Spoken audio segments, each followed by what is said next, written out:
Okay, council, there is a quorum of council present. We are going to proceed now. I'm going to proceed with agenda item number 3, and that's a discussion on first reading. This is a first reading of ordinance 0-2015-01, amending chapter 71 traffic regulations, adding section 71.28 entitled Yielding on Trails, and amending chapter 93 construction and plantings within public rights of way and utility easements, section 93 construction in an effort to protect the health, safety, and welfare of the town's trail users. Anything from staff on this? Is there anything from staff? I apologize. I have nothing, Mayor, members of the council. I just found out this tonight. I didn't realize that we were going to be doing a trail. I think it's a great idea, though. Okay, that's from staff. So staff supports it. It's my understanding that Trinity put this on the agenda. The vice mayor did, yes. Okay, and I think it's good to acknowledge and emphasize yielding to the horses, and we're working with the bicycle community and Johnny Rito to alleviate some of those conflicts that we are having out there. There's been a brochure on this, and nationally, trail use, you should yield to the horses. But because we have such a mountain bike population now, we're trying to educate them and make them more aware of this. So I think this goes a long ways toward that. Okay, thank you. Vice Mayor, you put this on the agenda.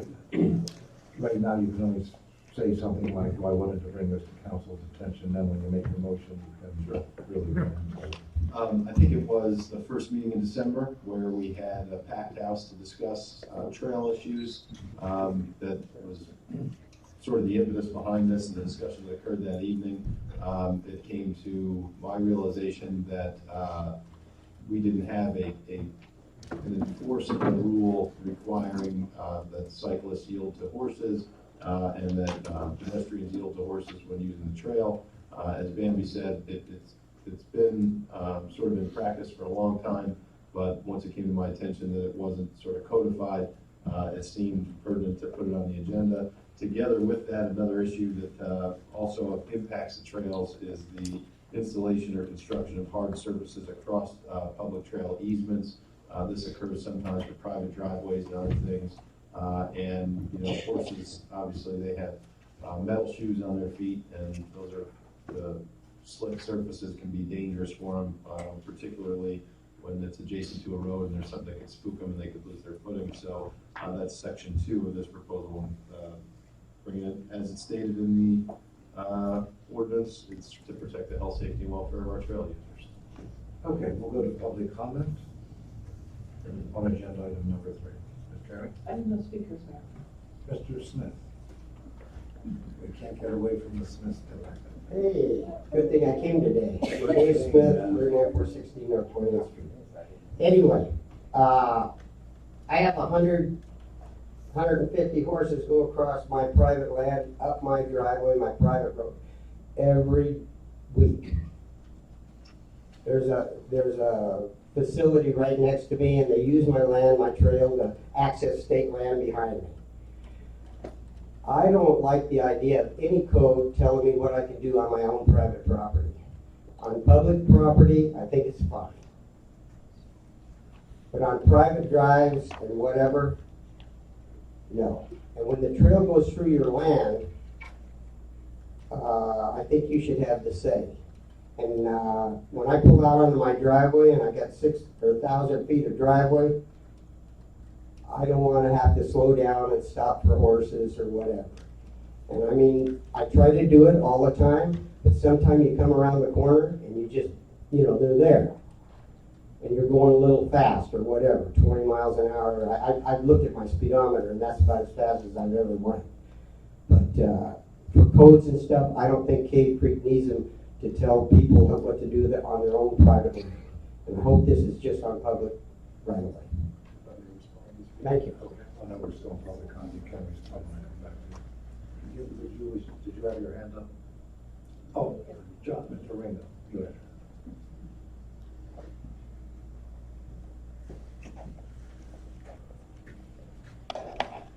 Johnny Ringo, resident of Cave Creek, mayor, vice mayor, council. I had no idea this was on the agenda for trails today, otherwise I would have been more prepared. As Bambi mentioned, and I think I sent you all an email, and I'm coming up with a program. It's trail etiquette. We do have the brochures that are handed out. We need more than material, reading material. We need one hands-on clinic for bikers, mountain bikers, equestrians, and even hikers. Our trail system is unique and very important to the town of Cave Creek.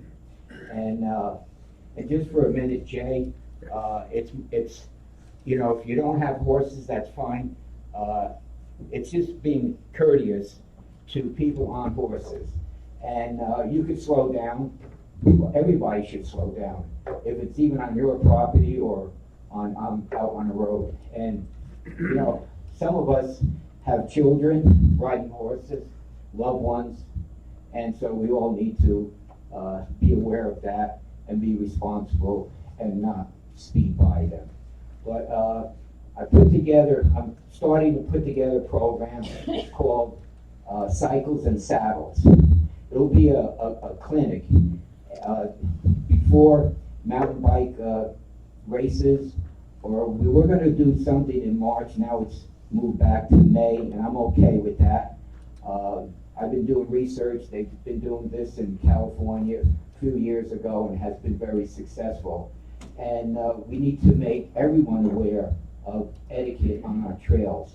When horseback riders, when we go out on a trail, we go on a pleasure ride. It's fun, it's exciting, we take in all the scenes, and we talk, and we just have a great time. Families, kids, we all go together. And I have all respect for mountain bikers, and this is one of the reasons I think we need to pull together and have them be more aware. And there's always some people, and even equestrians, that have no courtesy on trails. And there's a lot of mountain bikers that I hear and I've seen that they yield to equestrians, but there's a lot that doesn't. All we need is one accident in town on our trails, and we need to prevent that. So this clinic, Cycles and Saddles, would also help equestrians, horses, desensitize when they see bicyclists. And also the people on mountain bikes sharing our trails with us, they need to totally understand what Vice Mayor said. They need to be aware. The horse has the right of way, and it doesn't matter what anybody thinks if the horse has the right of way. That's an animal. That's a person that an animal that you're sitting on that is 1,000 pounds. Sometimes 1,000 pounds of stupid. And so you got to be prepared all the time. And mountain bikers, their mountain bikes, I think they're getting less and less. I don't know, 8 pounds. Who knows what they are now? But they have more control over a mountain bike. So I think this clinic, it'll be like a clinic that I want to do. Now we talked about having this in May with the Desert Foothills Mountain Bike Association and the International Mountain Bike Association. And I think we're coming together. I talked to Kalen, and he's all for it. And we need to get the bikers. There's 3-4 times more mountain bikers on our trails in the last couple of years than ever in all the years I've been out here. And so we want to share it with everybody. This is what Cave Creek is all about. Our trails are very important to our town. this is what makes us unique. So, Vice Mayor, I support what you want to do, and I hope you guys could contribute some time into our program of Cycles and Saddles. Thank you. Galen, did you wish to speak? Oh, okay. Does anyone else wish to speak? If not, I'll come back to council. Okay, Vice Motion to give first reading of ordinance O 2015-01, an ordinance of the mayor and town council of the town of Cape Creek, Maricopa County, Arizona, amending chapter 71 traffic regulations, adding section 71.28 entitled Yielding on Trails, and amending chapter 93 construction and plantings within public rights of way and utility easements, section 93.23 construction, in an effort to protect the health, safety, and welfare of the town's trail users. Second. Motion made and seconded, Vice Mayor.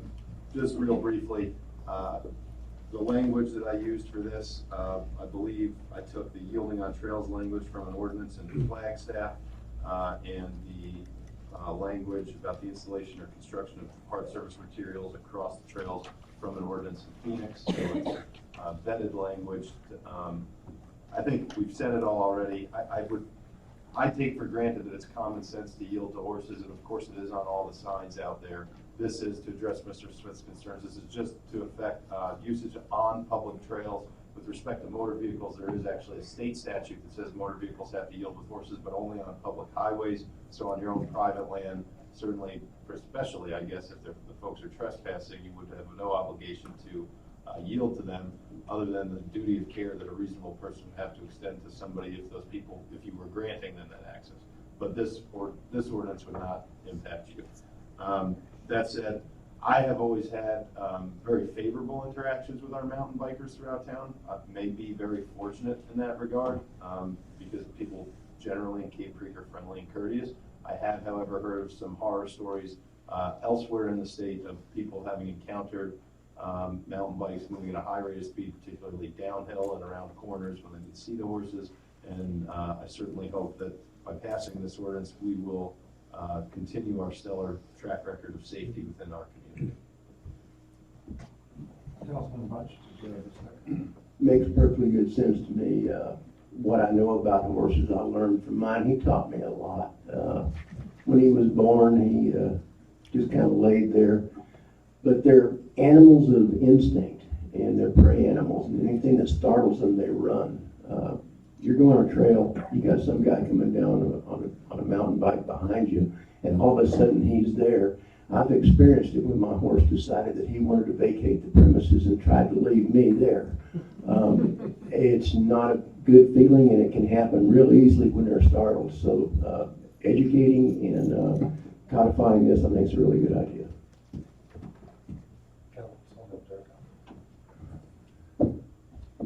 Vice Mayor, you're totally destroying my image of the Western equestrian.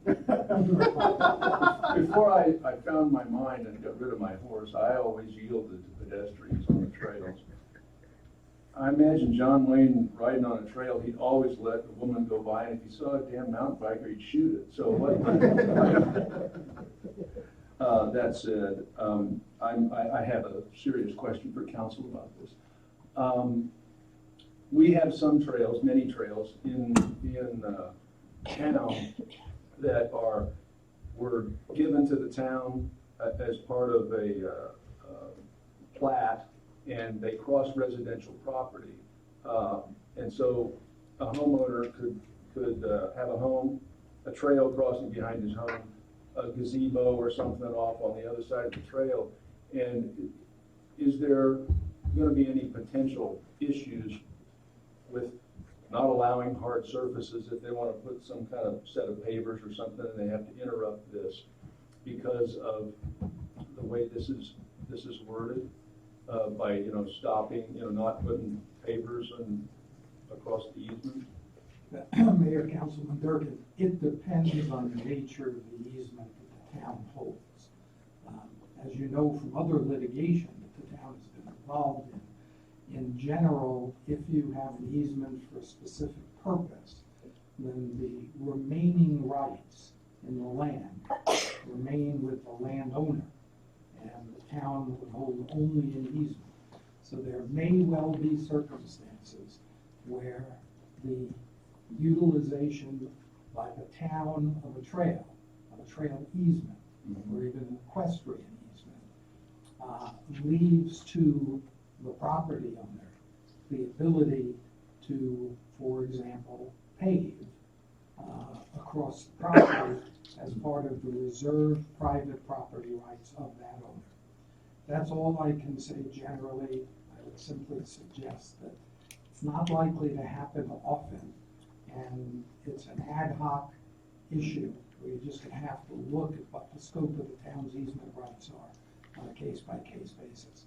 You are correct, it could happen.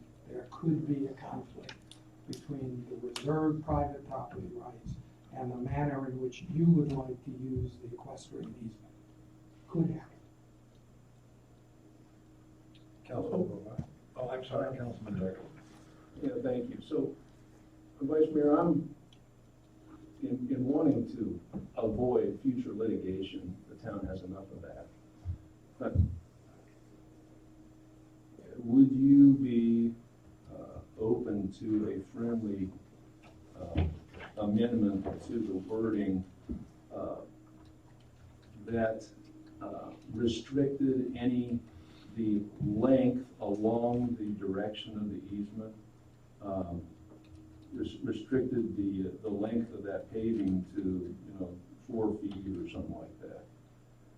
In other words, what I'm trying to avoid is specifically the folks in the Canyon Ridge Estates that we've heard from here recently. And I walked during, prior to that meeting, I walked along some of the trails in there, and there are many homes where the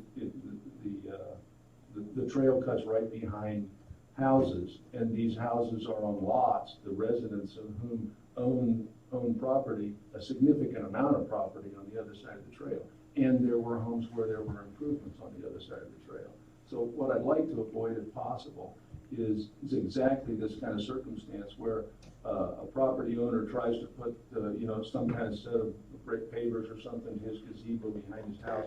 The town comes along and says, no, you can't do that. And we find ourselves in court fighting over something that materially, if we had just reworded this so that they could put, a 3-foot wide set a paver system or something in there, we would have never faced the issue to begin with.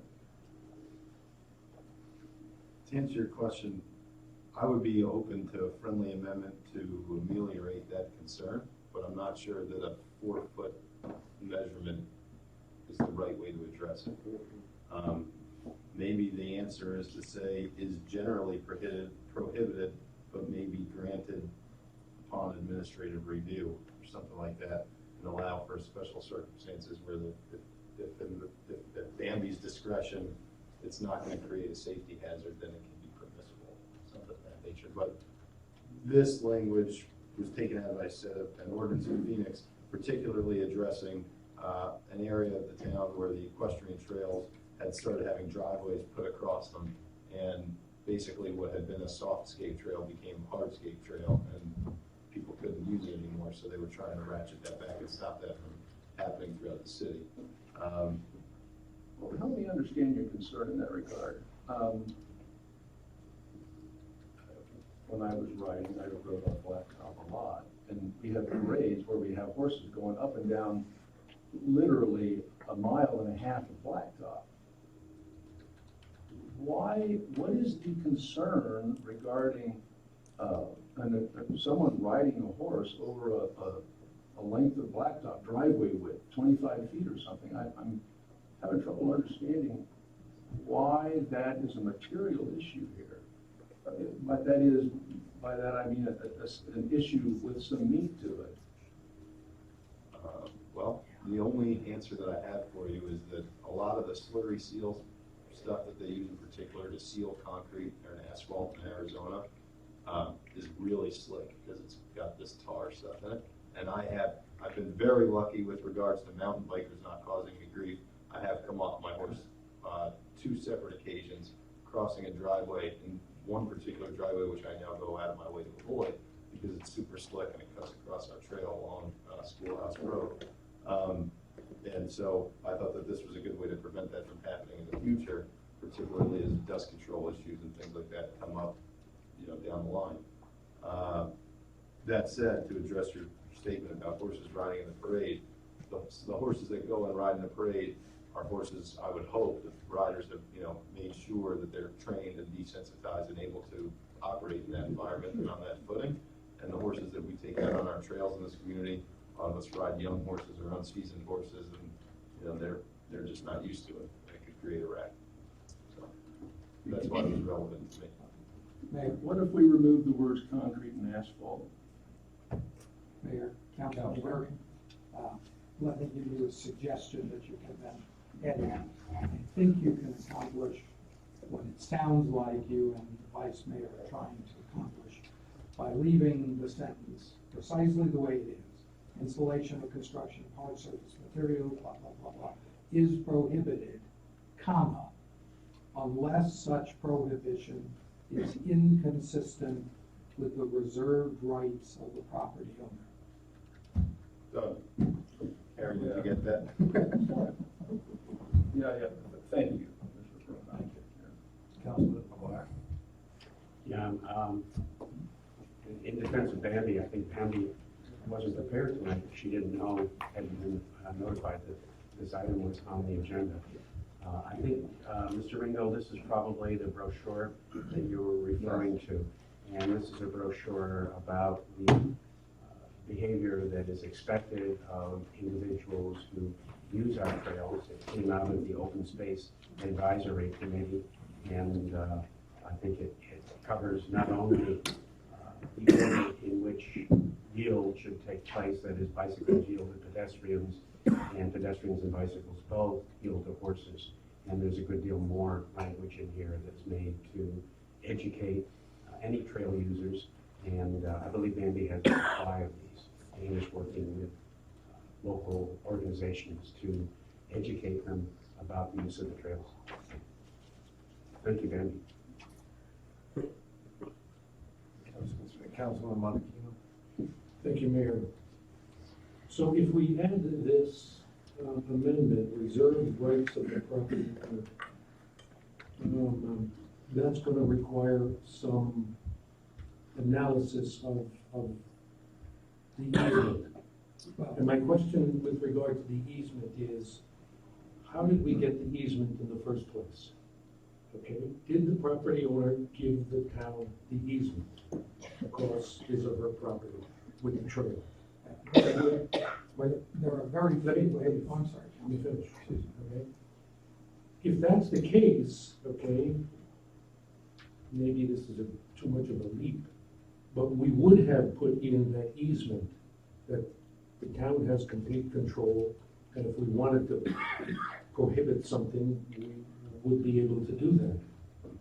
Or the easement existed, as in the case of Canyon Ridge Estates, and you bought property with that, knowing that there was an easement. So you're looking at me, Reg, and with your remarks? Well, I'm trying to address. Yeah, no, I'm waiting to answer if that's what you want to do. Okay, So now you buy the property I'm sorry. with an easement, okay? And now you want, or you're trying to prohibit, I don't get it. Well, council will, I'm sure, jump in on this, but when the land was platted in Canyon Ridge Estates and the easements were defined, they were defined, to my recollection, as a public and equestrian access easement, period, and the width was defined, and that's all the definition I saw in the plats. The prohibition, the issue of whether or not prohibiting and putting papers across that easement would be something that would come up only when someone attempted to do so, I would suppose. And so,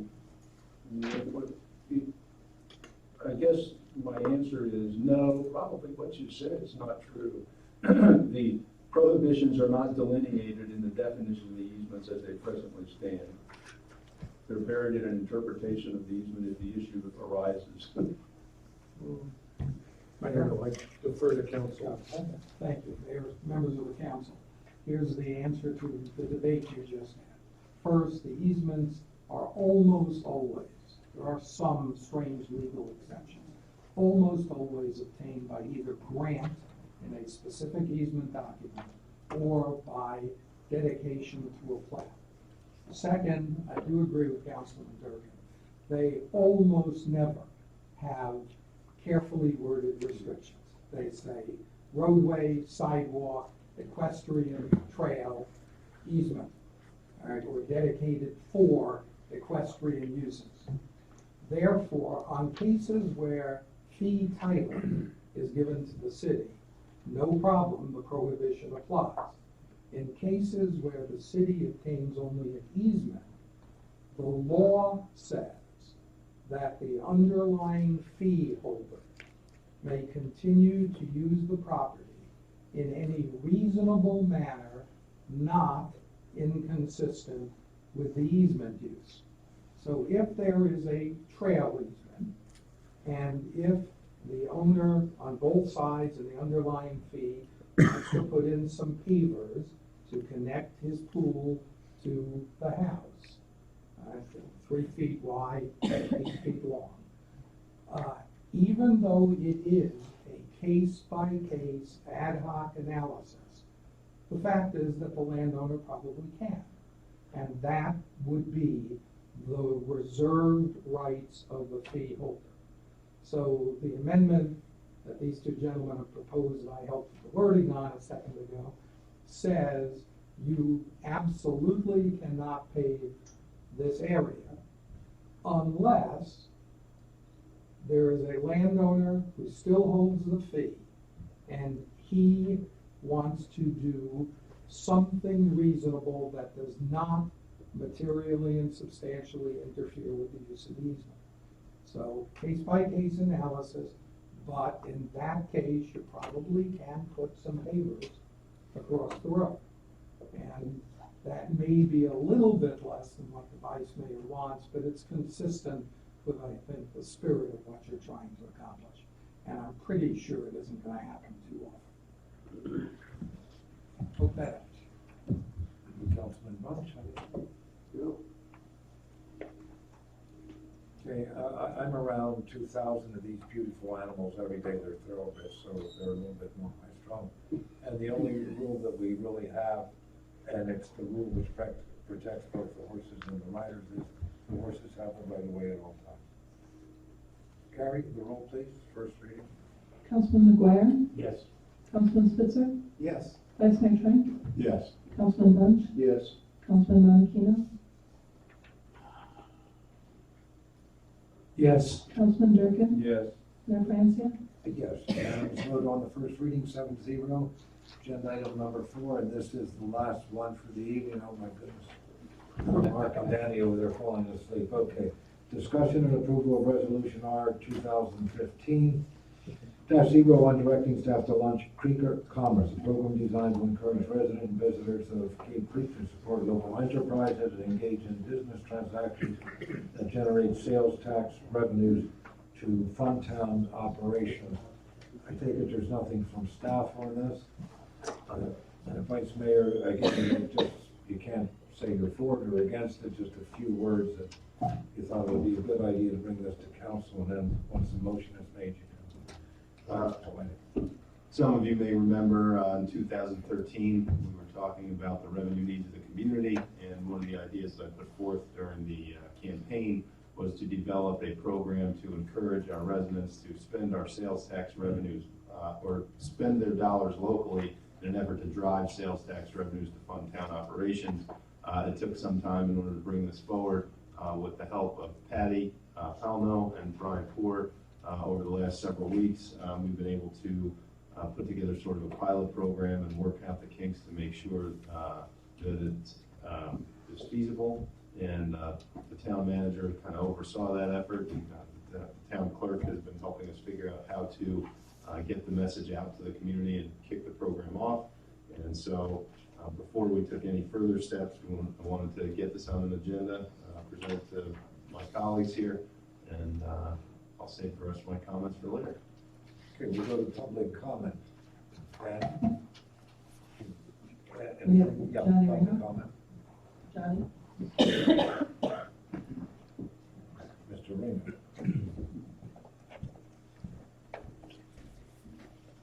Mayor, Vice Mayor, Council. Now that I have extra time to direct my community service in other directions, so you're gonna see me up here quite often. And I wasn't sure at first if I missed you guys on Monday nights or go to Harold's for all spaghetti we could eat after the council meetings.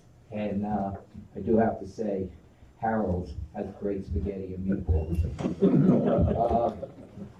Do they do takeout? Yeah, they do. I think this program is very good, Vice Mayor, and I think a lot of people, local people that live here, should spend their money in Cave Creek. I only go south if I absolutely have to, and I went south today to buy 2 fenders for a Jeep, and because there's no place in town to buy them. And so shopping local is very important. It shows community spirit and how much we really love our town of Cave Creek. I shop all the time out here. And just to give you an example of what I have done, I'm wearing it. I have a hat on from Watson Hat Shop, $2,400. I have a vest from Watson, $175. I have a shirt from Spirit of the West, $50. I got boots from the Spirit of the West, $700. I got a belt that's $70, and I got jewelry that's $600. I'm raising the price of spaghetti. And so I shop local. I thought everybody did. And to make more awareness, if whatever program you come up with, Vice Mayor and Council and Mayor, I think it's a good thing.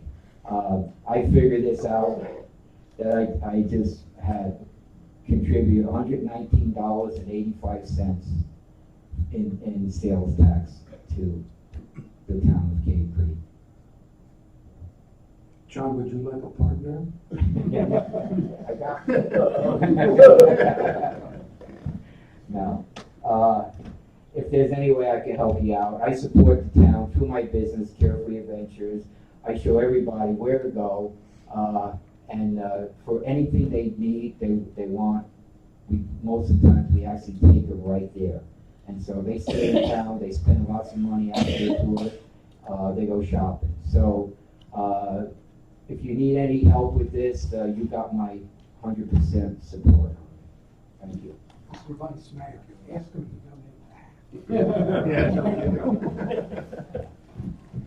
Thank you. Danny, did you wish to speak? Price of spaghetti's going up. My name is Dan Giappio, owner of Harold's Corral, been there for over 27 years. I gotta be honest, Mayor, Vice Mayor, and Council, so refreshing not to talk about sewer and noise right now. This is actually something that's very proactive, which is important.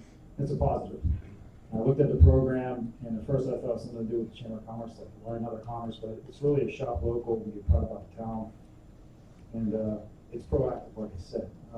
We all remember 2006, 2007, tough times, so it's easy to forget. Right now, most of us are going through revitalization, prosperous times, but it is easy to forget that businesses did struggle in those times and how important business is to community. What this program does is brings more community together, I think. Puts pride in community. I don't live in Cave Creek. I live for Carefree Highway and ICT. I spend all my time in the community. My kids go to Black Mountain Elementary School. It's important to me to be part of this community because I've been part of it for 20 years with business. And I think every town member, business owner should have a commitment to community. It's the right thing to do.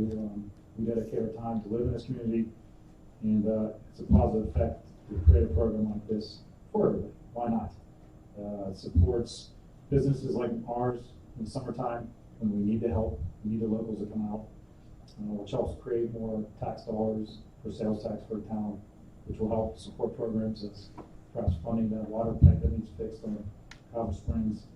It also gives us the opportunity to give back to the community. When locals help us achieve our business goals, we're able to support the museum, food bank, and other local charities. That's part of our business model, and we're able to do this because of business, not only the seasonal business we're blessed with right now, but in the summertime. If we did not have our locals, it would really be hard to make it work. And I think it's just enhanced the program, enhanced the locals' attitude and support for businesses, because obviously Harold's and any other business, I know Walmart follows the same model. More money that we're able to generate through sales to give back to the community. So why not create a little more pride, loyalty, and reward the citizens with supporting the business? So I'm all for it. Harold's all for it. It's a great idea. My understanding it doesn't cost much money from the town, and not as much maintenance. I know Patty puts a lot of time in, but I think it's a no-brainer for you guys. So I support it. You're there for Walmart. Good evening, Mayor, Vice Mayor. I'm sorry about Alabama too. It's okay, we'll be back again next year. We have a real simple program at Walmart. We take 1% of our sales that is based by store through 5,000 stores in the U.S. and times the sales and able to give that money back to the community. So obviously the more funds that come through, the sales increases, the percent stays the same, and the dollar goes up to give back to the community. One thing we really push at our store, we have about 260 people working there right now, and with the sales increases we're having, we'll be up to 300 this year, hourly employees working there. A nice story that I heard recently, some of our associates go to different places for lunch throughout the week, throughout the year. And at El Encanto, sorry, Danny, the waitresses were able to pick a table over the holidays that they wanted to buy lunch for, dinner for. And knowing the regular associates from Walmart going there for lunch and dinner, some of the waitresses had come up to the table and told them at the end of their dinner that they were buying their lunch, their dinner, based on their spending money at El Encanto throughout the year. So the associates giving back into the community. I can't imagine what they've spent in 3.5 years on lunches in Cave Creek, and I hope the cost of spaghetti and meatballs does not go up. We're all about volume. So and I'm happy to announce as well, starting this Sunday, the 25th of January, we're expanding our beer cooler. We have exceeded sales on alcohol in the last 3.5 years and outgrown our sales space. So starting this Sunday night for 2 weeks, we're actually building another counter in the store and expanding our beer case because the volume of alcohol in Cave Creek is pretty amazing. So, I support this, and any questions I look forward to answer. Thank you. Thank you. That's saying something about our community. Bring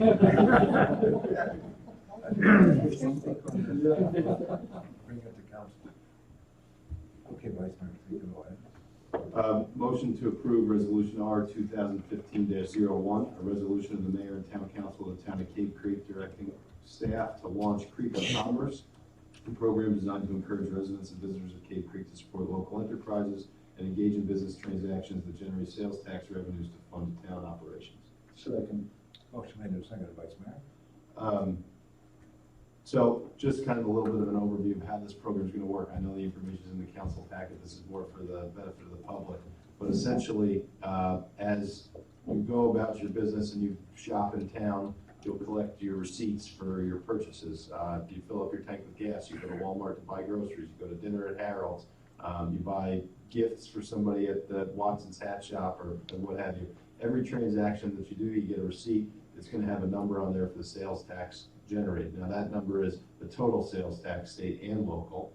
But what you do is you take that receipt, you'll go to a portal which Brian has designed a sort of a beta site for, and it's over the course of the next couple of weeks as we launch the program. If this passes tonight, we'll iron out the kinks. Person will enter in the date and time of the transaction. They'll pick from a drop-down tab a list of all the different business licenses in town who pay sales tax through Cave Creek and identify the vendor that they purchase from. They'll enter in the total amount of their purchase and the total amount of the sales tax on their receipt. That computer program will then extract from that sales tax number the value of the sales tax for the town of Cave Creek, which is some 3% of the total purchase price. And when you reach a certain threshold, you'll be given a gift or a reward recognizing you for supporting the community's businesses. I went through several iterations of this back and forth with Patty and Brian and several of the business owners in town. We thought about doing it monthly. We're going to do this on a quarterly basis. It will reduce staff time and oversight, and also will give it the program some time to catch on. If it does really well, maybe we can bring it back and decide to go monthly, but we don't want to overdo it. We want to iron out the kinks at the outset and have a smooth launch. I've spoken with a number of other buy local organizers, other campaigns for buying local throughout the state. And the one thing that I heard, and I'm kind of proud of this, is that this is the first approach from a town to make the focus on sales tax revenues as opposed to just supporting your local merchants.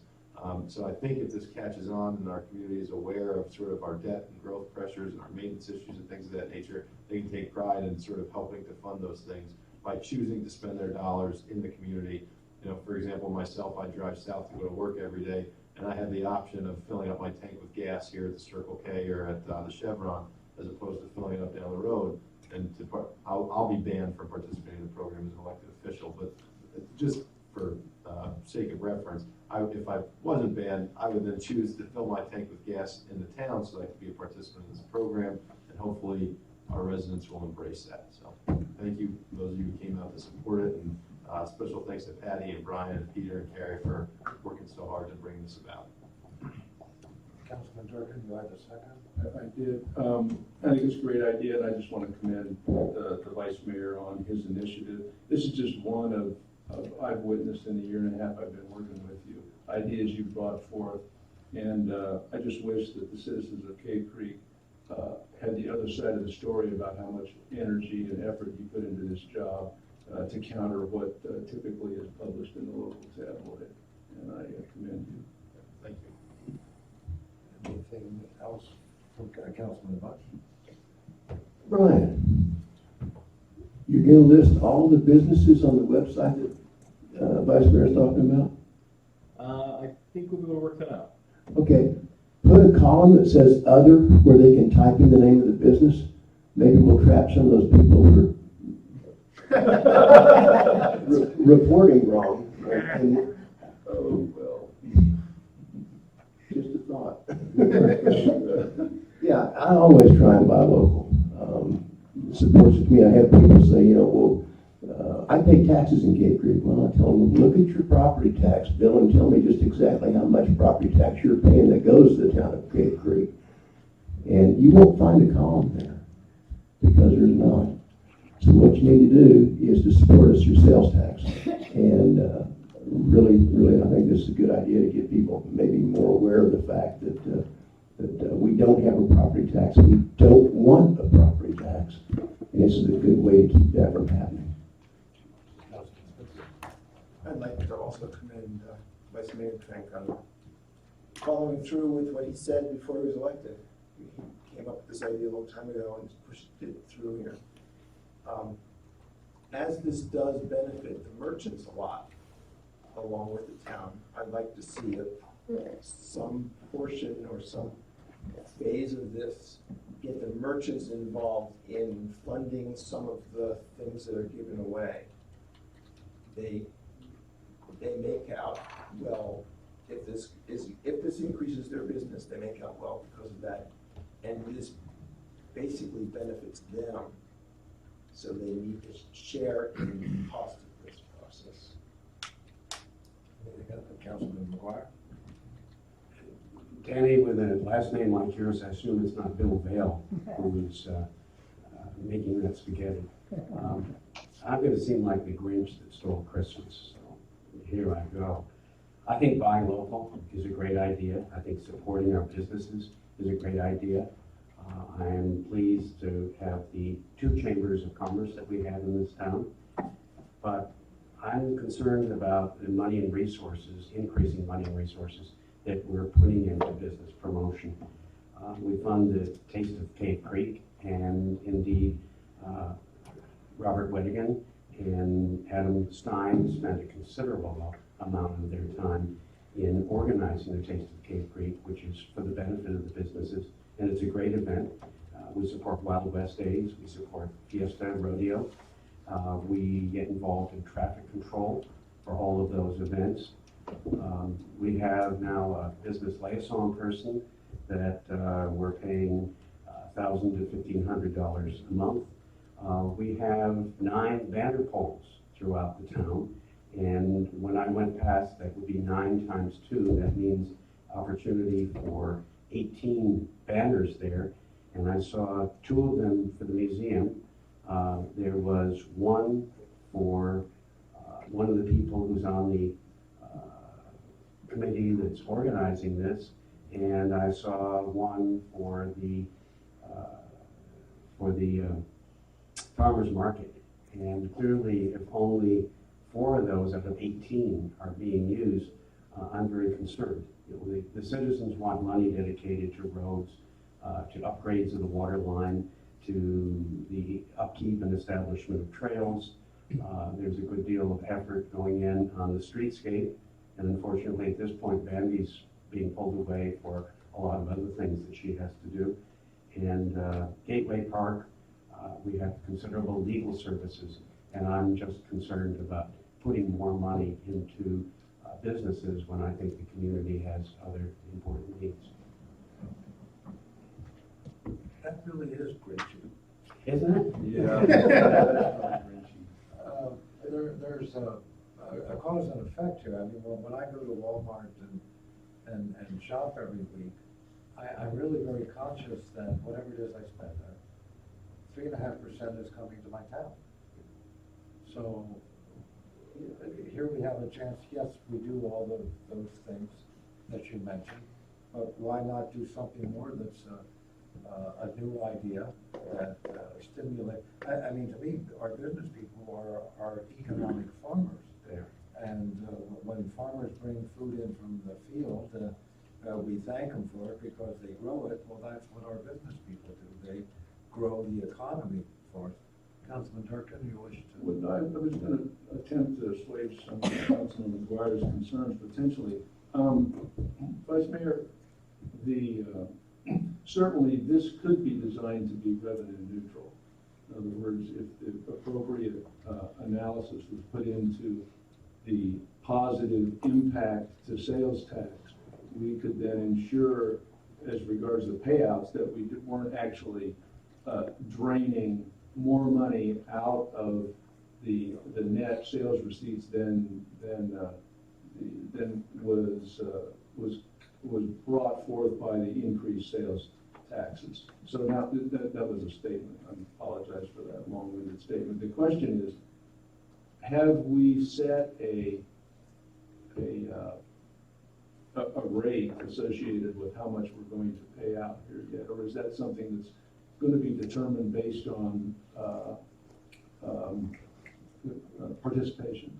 Yeah, so let me address that for you, Councilman Durkin. Thanks for bringing that up. So the thresholds that we came up with, and I'm also going to attempt to address Councilman Spitzer's comment as well. The thresholds that we came up with through talking this program out, Patty and I and myself and some of the other business owners throughout the community, was that if you generate $50 of local sales tax in a quarterly period, then you would be eligible for a prize that would be funded by the town. And we're calling it a prize for lack of a better way to describe it, but it's basically something to give you a sense of pride and an accomplishment for having supported the community. A t-shirt, a keychain, a mouse pad, a koozie. We're talking promotional items that we discussed less than $5 per item. Now, I disclosed that for the sake of this discussion at the risk of de-incentivizing participation, because who wants a $5 prize? But the hope is it will catch on in the community. You get a t-shirt that says, Creeker Commerce, I support town operations, whatever. We'll figure out a catchy slogan to incentivize this activity.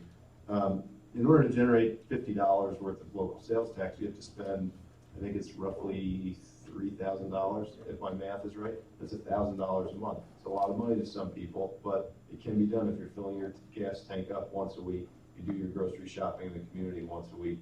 You'll easily reach that $1,000 a month threshold. And if you make the conscious decision, as the mayor suggested, that you're gonna do the grocery shopping that you need to do at Walmart as opposed to the convenient grocery store that's on your way home from work, or you're gonna go fill your tank up with gas here, or you have the opportunity to go out to dinner for a special occasion, you say, I wanna go to Cartwright's instead of going to, I don't know, Outback. You make those decisions and then you're benefiting the community. So that's a $50 threshold for those lower tiered prizes. Then there's a $500 threshold, which is really big ticket items, but it's possible if you do a home remodel and you pay construction sales tax or something of that nature, the community benefits from $500, and that's where we would ask local businesses to participate, donating gift cards or free service or something of that nature, or a free product, to then be awarded that higher threshold. So it's not just sort of, a trinket or a t-shirt or something to take pride in, but it's actually a really nice experience and an award for supporting the community of that nature, and that's where we would ask for the business participation.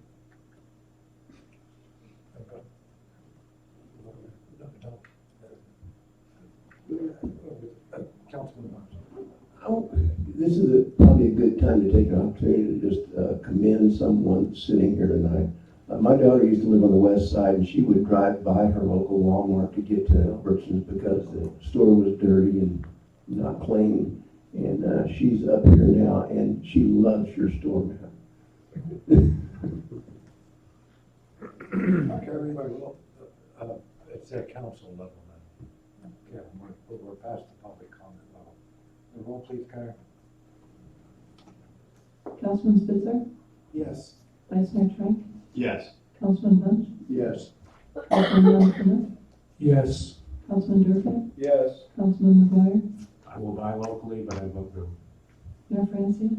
By a vote of 6 to 1, the motion clearly passes. Thank you, council. Are you still serving spaghetti, Danny? I'm hungry. Absolutely. Danny, call the kitchen. Motion to adjourn, Follow up. Council. So moved. Thank you, council. Thank you, Mr. Verboten.